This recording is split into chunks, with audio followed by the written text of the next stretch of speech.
1 பேதுரு 1ஆம் அதிகாரம் 6ஆம் வசனம். நீங்கள் மிகவும் சந்தோஷப்படுகிறீர்கள் என்றாலும் துன்பப்பட வேண்டியது அவசியமானதால். கிறிஸ்துவுக்குள் அன்பானவர்களே, நாம் நம்முடைய கடந்த காலங்களை நினைத்து பார்க்கும்போது இந்த நாள் அந்த நாளை போல இன்பமாய் இல்லையே என்று எண்ணி மனம் சலிக்கின்றோம்.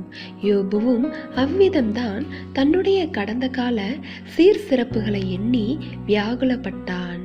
தேவன் நம்முடைய வாழ்க்கையின் ஒவ்வொரு பக்கத்தின் பின்னணியிலும் செயல்பட்டு அந்தந்த பக்கங்களுக்கு அதற்கேற்ற அர்த்தத்தையும் அழகையும் அவசியத்தையும் உருவாக்குகின்றார். ஒரு புத்தகத்திற்கு பல அத்தியாயங்கள் இருக்கும்.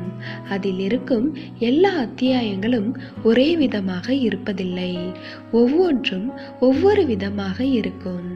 அதனால்தான் அந்த புத்தகம் படிக்க விறுவிறுப்பாகவும் மேலும் படிக்க தூண்டும் விதமாகவும் இருக்கும். அதே விறுவிறுப்பு அடுத்த அத்தியாயத்திலும் இருக்கும் என்று எதிர்பார்க்க முடியாது. அதுபோலதான் நம்முடைய வாழ்க்கையில் இன்பமும் துன்பமும் கலந்து வரும். எனவே தேவ பிள்ளைகளே, தேவன் நம்முடைய வாழ்க்கையின் ஒவ்வொரு பக்கத்திற்கும் அதற்கேற்ற அர்த்தத்தையும் அழகையும் கொடுக்க விரும்புகின்றார். அதனை உணர்ந்தவர்களாய் நம்மை தாழ்த்தி அவரிடத்தில் முழுமையாய் நம்மை ஒப்பு கொடுக்க வேண்டும்.